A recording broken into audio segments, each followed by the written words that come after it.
Well, hello. How you doing? Today is March 4th, which one of the crazy conspiracy theories, actually a couple of the crazy conspiracy theories we've discussed recently, claim that the real president of the United States is really going to be inaugurated.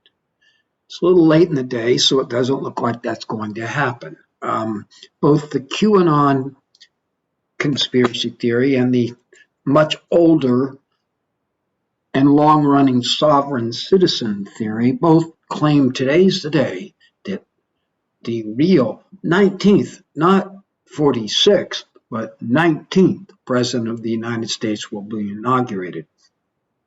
So there's been a lot of talk lately about these crazy conspiracy theories, and we talked about it in this course a little, and we had that discussion the other day about the power of disinformation.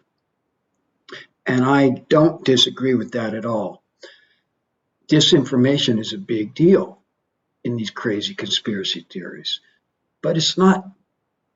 But I want to present a further point, a point that comes from the fact that I have been known to teach another course called Critical Thinking, which is a course in the curriculum that many of you have had to take, and a lot of you probably didn't take very seriously. But I have come to believe that it is a course that should be taught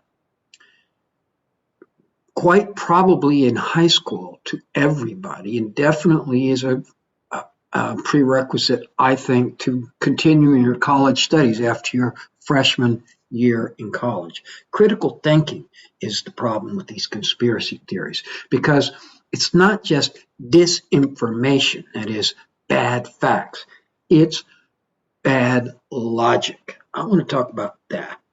Bad logic. Okay, now there's a lot of different components to these conspiracy theories, lots of different claims. And these claims not only make factual claims, but they connect together in various patterns of supposed reasoning. They fit together. They're not just random quote facts. There's an explanation of how those facts work. There's an alleged logic to these theories, and it's the logic I would like to focus on. Because you see, here's the difference between bad facts and bad logic. Facts are contingent. I have blue eyes. I have a brother, full blood brother, same mother, same father, who has brown eyes. It's contingent. It's an accident that I have blue and he has brown.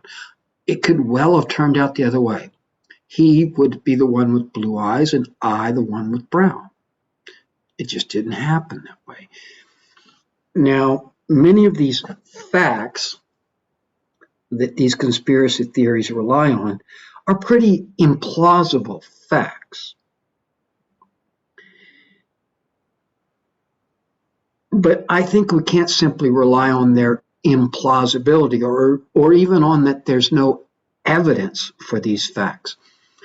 I think we need to focus on the fact that when they string these facts together into a theory, the logic breaks down. We need to look at the logic. What is the logic behind this theory? And I'm going to focus on one small part of the QAnon complex of craziness. And there are many, many parts I could focus on, but I'm going to focus on one small thing, the so-called plan. See, now, when this Q information first started going out there, this person Q was supposed to be somebody deeply embedded in some secret bowels of the government who was sharing the secret plan to get rid of all those evil pedophile monsters that are secretly and really running the world. Okay, I want you to put aside all your lack of ability to even grasp how anyone could believe those facts or those alleged facts. And let's not talk about that. Let's not talk about how unbelievable and ridiculous these facts are, but let's talk about the logic of the position taken. The Q people argued that, or they believe that Q was telling them that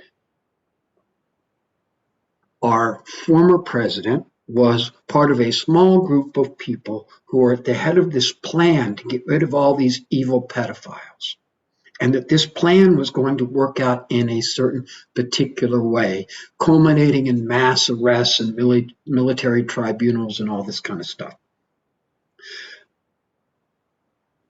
Let's focus on the logic of what they're saying. First, they're saying that this plan, which is being put out on the internet by Q, is a secret plan, but it's not secret at all since it's on the internet and everyone can see it. If some random person in Plano, Texas can see this plan on the internet, then certainly all the high and muckety-muck powerful pedophiles running the world could see the same thing and know exactly what is coming, supposedly.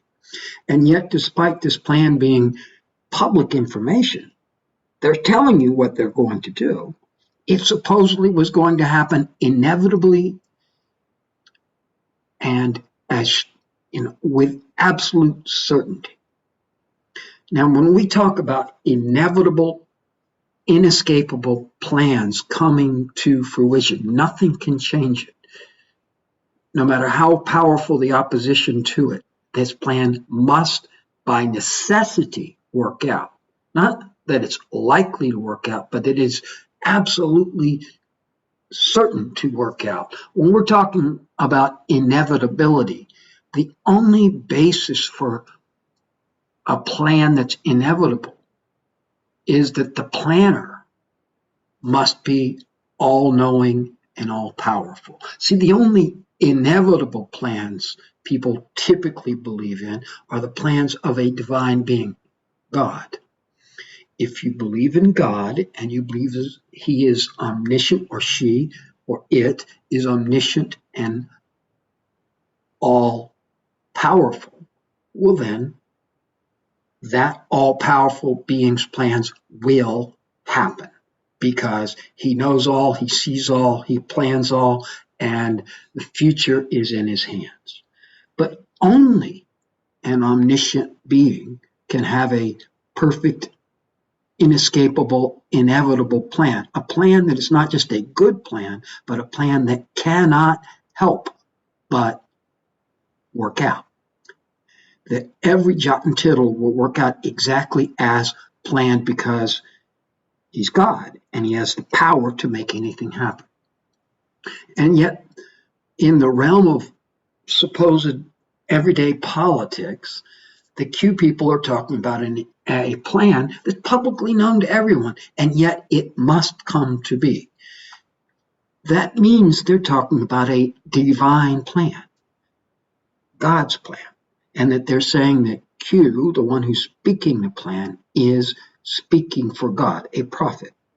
Now, some of them will say that, but I am not sure that all of the Q believers, if confronted with the logic, which is that you are saying that this plan is not only a good plan by good people, but rather it is a plan built into the fabric of the universe by the divine being God, and it must come true.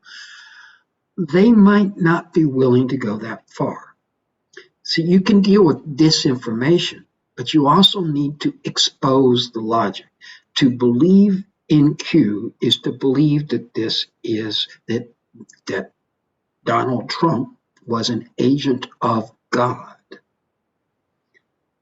And if you're willing to say that, well, okay, that's going to put you on the outside edge of our discussion. But I don't think every one of those Q believers would be willing to go so far as to say that God and Donald Trump are interchangeable. And that's just one aspect.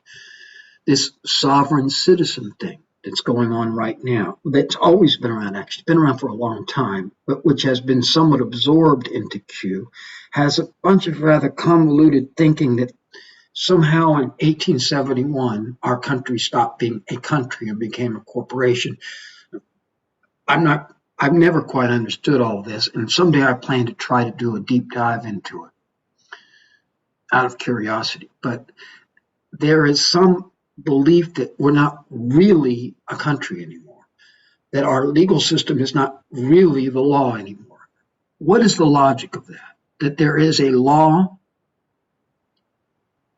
that doesn't have any impact on our lives, and that this not really law, which we can see quite plainly, does in fact organize our social relations.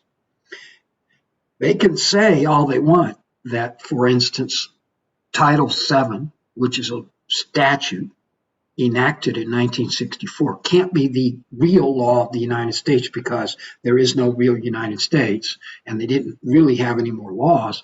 But the fact remains that if you violate Title VII, you're going to pay a cost. And so what is the logic of saying that there is a law that's real but has no impact on our lives in any way, and that the law that actually governs us is somehow not real? What makes it real? Does law exist in some plane of being apart from our social relationships? Are you willing to say that? If so, you need to explain what you mean by it. But most people would be hard-pressed, is forced to look at the logic to say that law has nothing to do with the reality of our social relationships. What I'm saying is that as much as we want to attack disinformation, we can't stop with simply saying you've got your facts wrong. We need to dig into the logic of the arguments and show where they're either incoherent or beyond, or that these arguments are predicated on hidden premises that most people would find too implausible to ever accept. We must dig into the logic. And this is my pitch for the absolute necessity of a critical thinking course in every educational plan. Full stop. Thank you.